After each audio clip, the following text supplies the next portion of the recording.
Hey guys, welcome back to the channel. Today I'm going to be reacting to a video called Riding Europe's Weirdest Intercity Train, the Dutch ICMm Koploper. This is from a channel called On the Rails, so check it out.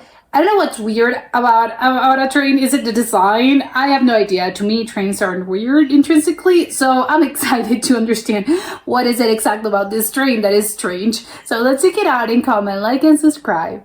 Netherlands has plenty of unique trains on its railways, but the one I'll be showing you in today's video is probably the weirdest and most iconic. Oh, it's iconic. This is the Koploper, which has been the backbone of the country's intercity services for almost 50 years. Oh, the one and that's we'll be most taking used. a short ride on one today as we travel from Utrecht, the fourth largest city in the Netherlands, to the country's administrative centre and seat of government, The Hague. Now join me as the journey continues. Well, not the Tower of London, just the London Bridge. It's sort of weird looking, but similar. This is Utrecht Centraal, which is the main station serving Utrecht and where our journey begins. Opened in 1843, it wasn't actually made the city's central station until 1938, and is proudly perched in its heart right opposite the Hoek Catharijne, which was once Europe's largest enclosed shopping centre, as well as being well connected by local bus and tram routes.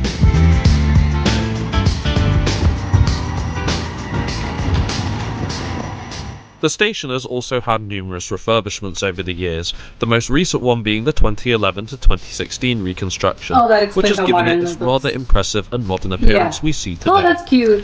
In the main hall before the barriers, there's little more than a locomotive statue and NS ticket machines, so let's just head on through, and thankfully, even paper tickets can be used for contactless entry. Easily one of the best ticketing systems I've seen in the world. So you have an actual ticket, it's not just an app.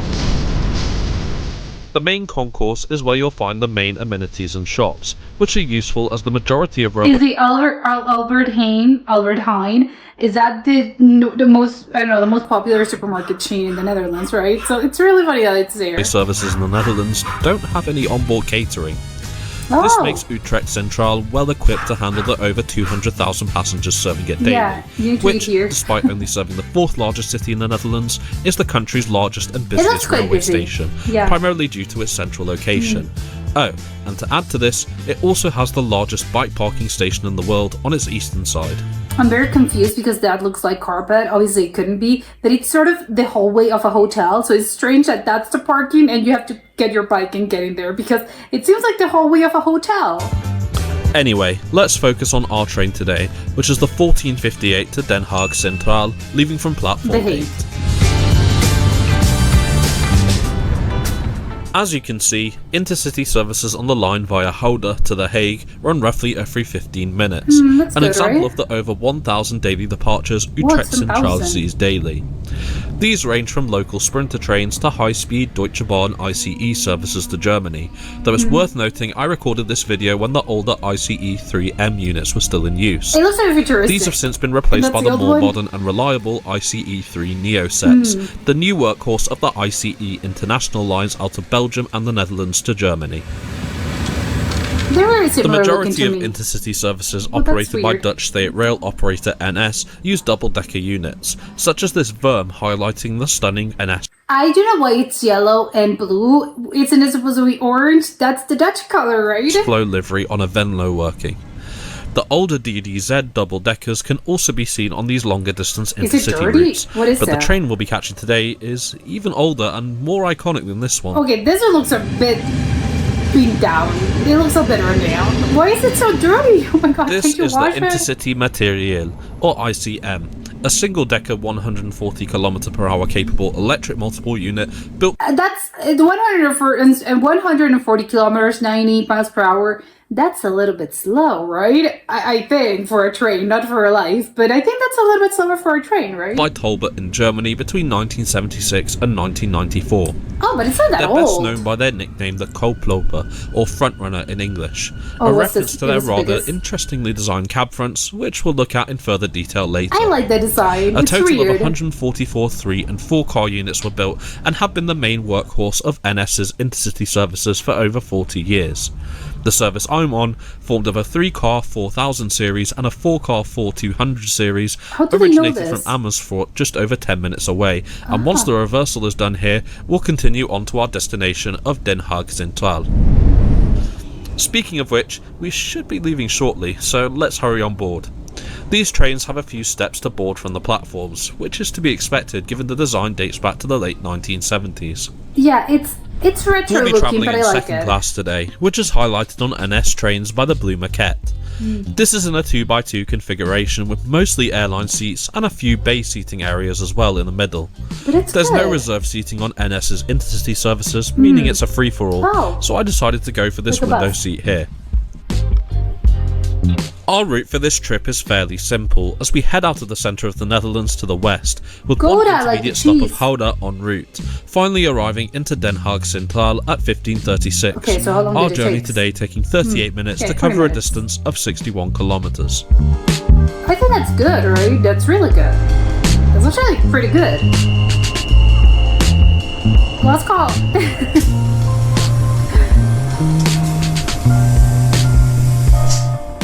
We depart Utrecht Centraal on time at 14:58 to start our brief trip to the Netherlands' third largest city.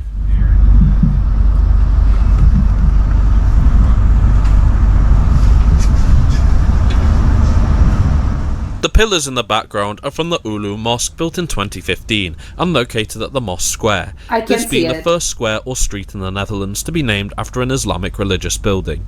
Is that the After clearing the area around Utrecht Centraal, we then traversed the Vlutense Spoorbrug over the Amsterdam-Rhine Canal, which, having opened in 1969, has seen further expansion and restoration works done. Okay, the most notable one being in 2008 with the addition of the Hellebrug, or Yellow Bridge. Oh, the Yellow Bridge. This marks our entry onto the Utrecht to Rotterdam Railway, which we'll be using for most of our trip today. Much like the UK, the weather in the Netherlands can be quite hard to get on a good day, and this one is no exception with how gloomy it is outside. Yeah, not the Let's take this day. opportunity to check out the second class interior. Starting with the seat, this is quite comfortable for a second class product. Great padding and ergonomics, particularly with the black headrest at the top. I think it looks comfortable. At both ends of the duo seats are foldable armrests, though strangely enough there aren't any in between the seats, this being a common design on a lot of Dutch trains for some reason. Can anyone tell me why? I don't like that. So if you don't have an armrest and there's a stranger sitting next to you, you're bumping next to them. I don't know. I don't like this. On the whole, legroom's pretty good for a second-class product. The space below also containing a rather... this is very personal. It depends on how tall you are. So, I don't know. I wouldn't judge. ...designed storage net and a personal bin just below it. Great. Above this is a fairly large tray table, which, combined with the free Wi-Fi, means there's no excuse for not getting any work done. Minus the lack of power sockets, of course. Oh, they're not power sockets. Overhead, you'll find a reading light, which does require a bit of reach, alongside coat hooks by the windows if you want to place any jackets or coats. I love that. That's a nice little detail. I don't understand why they don't have the power sockets. Second class on the Koploper isn't too bad, albeit fairly basic. Yeah. But given the age of these trains, I suppose you should... Oh, maybe that's why they don't have the electrical sockets, because it's very old, so of course they weren't thinking about, electric phones or whatever. Electric phones, whatever. They didn't have cell phones back then, so there was no need to add a charger or, an electrical plug. Anything show-stopping, in all honesty. But again, they have Wi-Fi, so... Well, maybe Wi-Fi is We're now easier continuing to put on the Utrecht to Rotterdam line, and in doing so, we reach both the line and the Koploper's maximum speed of 140 km per hour.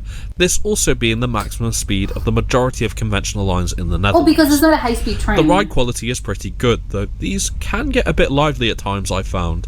But I guess that depends on the track quality too. I'm scared. You're feeling you're going to topple over. After around 17 minutes later, we arrive into our first and only intermediate stop. Oh, they have the other train. It's the same train, but it's making the return. I love Gouda, marking our entry into the South Holland province. And if you're wondering, yes, this is where Gouda cheese originates from. Love it. They also make great stroop waffles as well. Oh no, I want to stop there. I want cheese and I want the stroop waffles.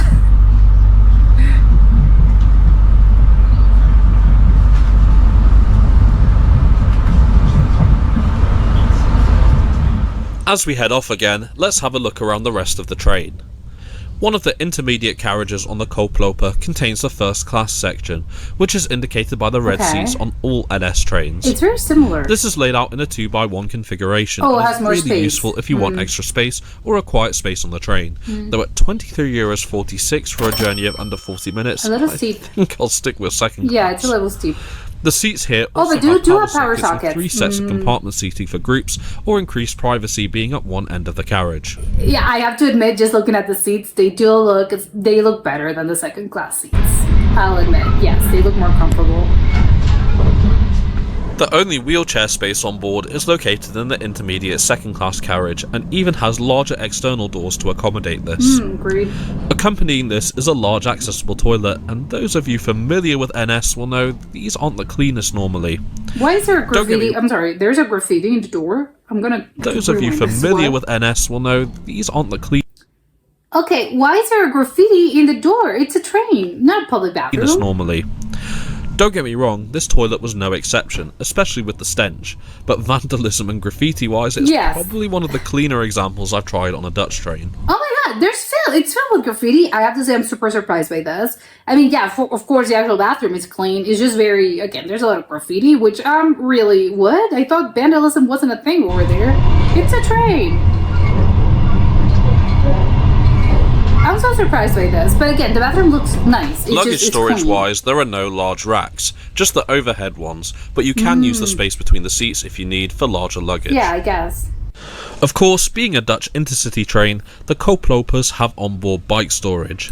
This can be found in one of the driving vehicles alongside the entrance to the driver's cab at the top of the train. That's awesome. This brings me on to the strange design of the ICM, as well as how it got the Koploper name. Well, it actually comes from the walk-through front the units had when they were initially built. The doors at the cab front used to open to reveal an interconnecting gangway that, when coupled to another ICM unit, meant it was possible to walk between units when running in multiple. Oh, it's similar to what airplanes have, that sort of thing. Mid-2000s, however, the concept was deemed rather unreliable and expensive to maintain by NS. So when they were refurbished, they had these sections plated and sealed off, which is a bit of a shame. Better. It's practical. The old practice of the Koploper is quite common in Japan, with the majority of limited express conventional trains using the same design and coupling concept. Oh my god, that's so weird to see.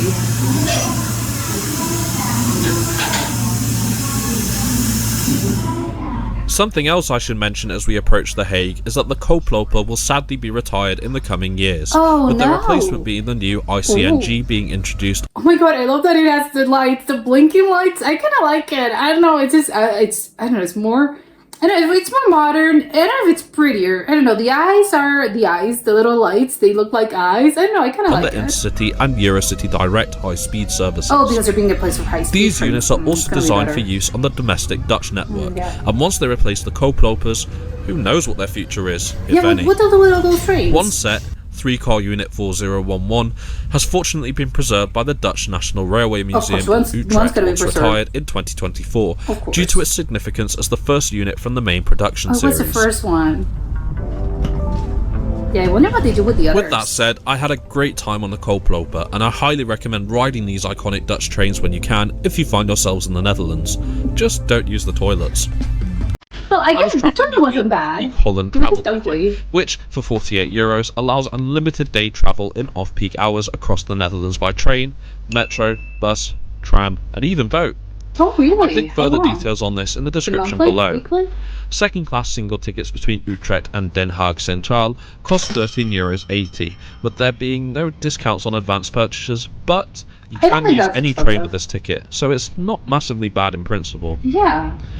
Anyway, we arrive on time into Den Haag Centraal station at 15:36.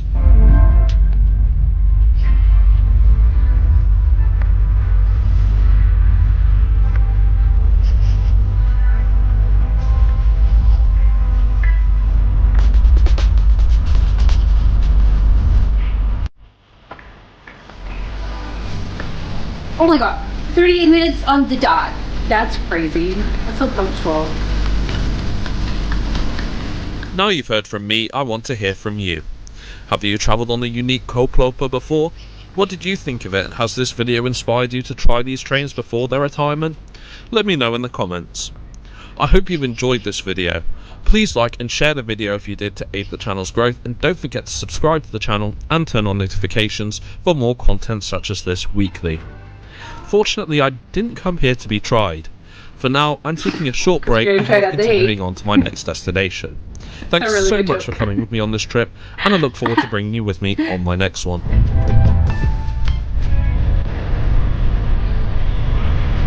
Oh, these ones are those trams or trains. They look, I don't know, they look so weird, but I like them. They look a little bit less modern than the situation they have going on here.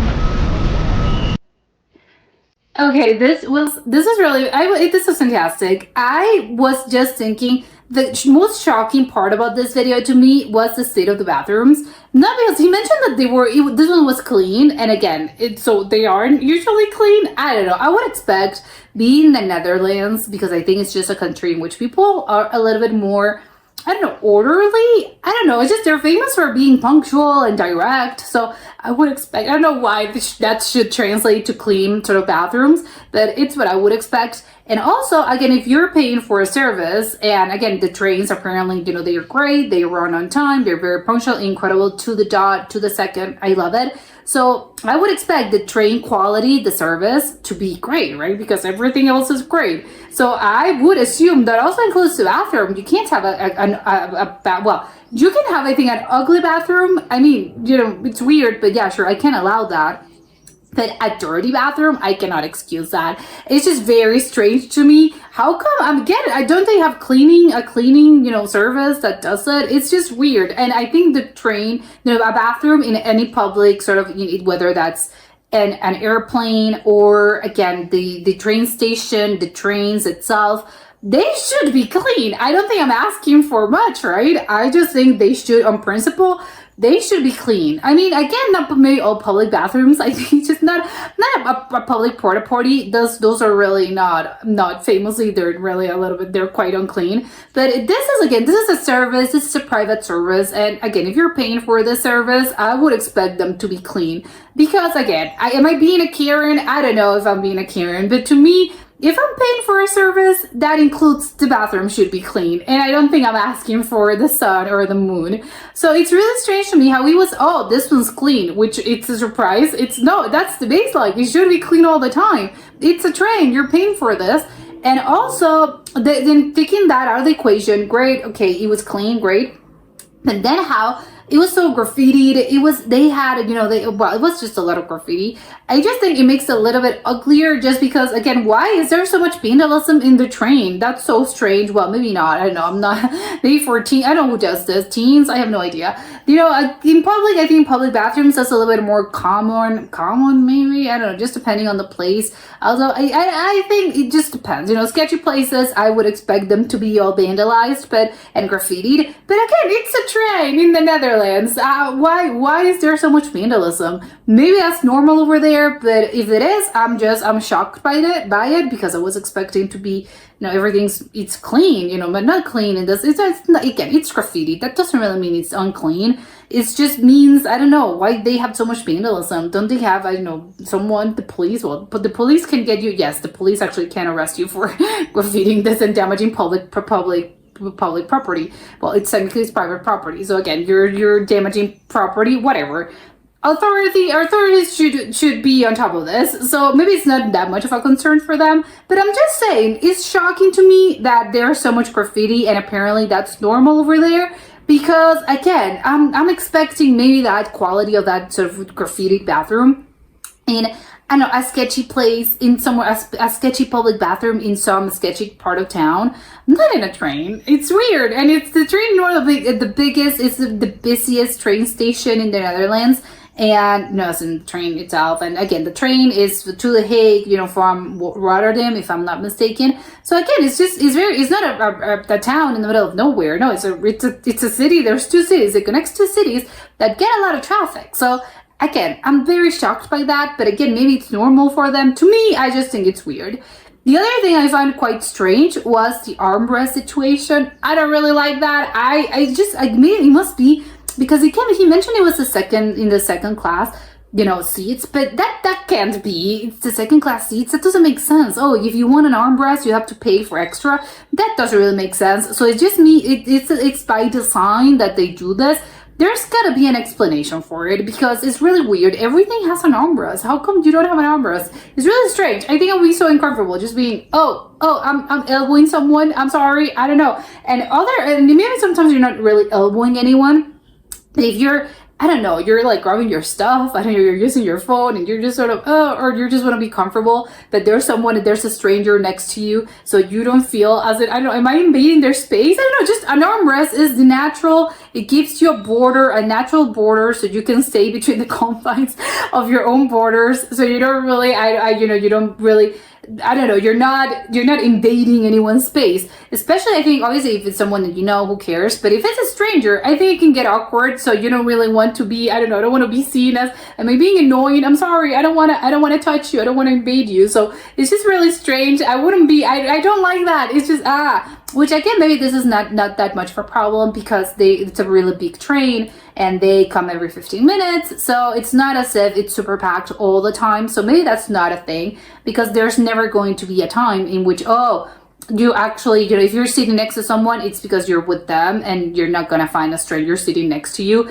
Just because, again, their trains come really fast and there's a lot of space. So the chances of, the train's packed, it's full. There was no any other seat available. It's Arnold, basically. So maybe that's why, but I don't know. I refuse to believe that. I think it must be a thing in design and that I'm not really seeing beyond this, but there's got to be an explanation. For the electrical sockets to power sockets, I think that's a little bit, I don't know. Maybe you can, because it's 40 minutes, right? Maybe it's 40 minutes, it's even less than 40 minutes. Maybe, you can hang around for 40 minutes without, charging your phone, your laptop, whatever it is that you're charging. Technically, if you have an emergency, well, no, obviously this doesn't apply. But in normal situations, I think it's fine. It's not a long journey. As like, it's 5 hours, 6 hours. So it's maybe fine. They don't have a charger, an electrical power line or whatever. They have it on the first class, which I appreciate because if you have to be, I really have to be on top of things, or you have an emergency and you really need to charge it. Although I would guess the train station does have the power sockets. But again, let's assume you have an emergency and you really, I need to charge this. It's good. Well, yes, then get the first class seat. It's going to be a little bit more expensive. But again, in an emergency, well, you do it if you really do have to. So I really like that. They have, the first class, section. I have to admit, it is a little bit worth it. Would I pay a little bit extra to get all those amenities in a 40-minute, travel time? Probably not, again, unless I have a very specific emergency. But I like the idea of, first class comes with perks and, the economy class, I don't know if they call it second class, not economy class.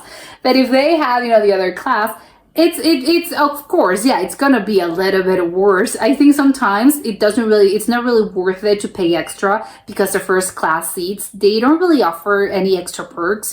On theory, it should be better, but sometimes they're just, it's basically the same. It's really not worth it if you pay more.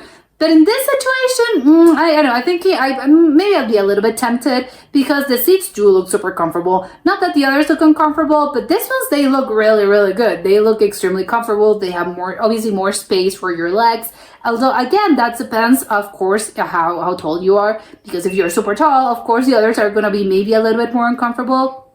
But if you're, 6'5", then maybe it's no. I have to get the first class because I'm gonna be all like this, in my journey to The Hague. But yeah, otherwise, I think it's a really nice looking train. I really like the design, as in how it looks from the outside. It's just very, I don't know how to explain it. It's just very, I like the fact that it's just very, sort of enclosed, which I think is weird because obviously it's a train, it's gonna be enclosed. But I don't know, I just like how square it looks. It has very sharp lines. I think some trains are a little bit kind of rounder in a way, or sort of, oval looking. This one's sort of really square, which I like. It reminds me a little bit of maybe, and this is maybe crazy, but it reminds me a little bit of like a tractor or something, as in an actual, like a John Deere. It's just, it reminds me of a tractor. It's just very, the material or the design itself. It reminds me a little bit of something more industrial. again, like a John Deere, basically. So it's really, I like it. I like how they look. It's a shame that apparently they're being, that you have to really, if you really do want to ride on this train, you have to do it fast because they're being put to pasture. Which I'm wondering what they do with those trains. I think maybe, I don't know, do they sell it to other countries that are in need of trains? Because obviously it's for good. It's for greater good. They're replacing this with high-speed trains, which of course is the future. I understand that. But I don't know, the design of the new ones, I think I like it a lot as well. I like the blinking lights, although sometimes it makes it a little, and again, maybe a little crazy of me to say, that sometimes I just think it, when they have, and I understand it's a train. I'm assigning personal things to things that don't really, it's an object. That sometimes when they have the lights, they look a little bit evil. I can't explain it any other way.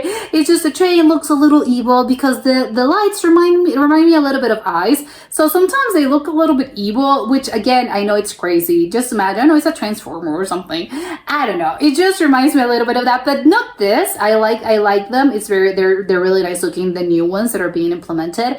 But on the other hand, it just makes me sad that the others are, again, they're a little bit older. And yes, again, it's, I know I think they also have the lights, but they have the lights as at a bus, sort of lower in their cabin. The new ones, they have the lights, they're big, they're on top of it, and they're a little bit higher. But this one's, the older ones, this model reminds me of a bus, a normal bus. But yeah, I'm wondering if they sell them to other countries that maybe are looking, they're not looking for high-speed trains yet because, I don't know, they don't have, the money to invest in high-speed trains, or I don't know what it is or whatever. So maybe they sell it to other countries. I don't know. I'm very curious to understand what they do with that. Or do they, I don't know, do they just sell it for their metal or their parts? I don't know. Maybe it's been doesn't really, they don't get used because the parts are old. But maybe, again, I don't know what material they use. It's got to be some sort of metal. So maybe they do know. They dismantle it and they just use the metal and they reuse the metal in something else. I don't know. But I just think it's crazy. I was being reminded of other older, sort of when, the older trains in, I don't know, in the 1800s. And you imagine a person just, that worked in trains back in those days, just seeing something like this, their minds must be blown. It's look what this is. It's so similar, but at the same time, it's so different. I just like how far we've come with the trains of technology, but everything remains the same. It's sort of the same, but not really. So I just think it's a really funny dichotomy. And I would love to, get a time traveler from the 1800s and see, hey, this is a train. Now, isn't it weird how similar it looks, but at the same time, it really doesn't. I don't know. I just think it would be very funny. And that was it for today, and I'll see you next time. Bye!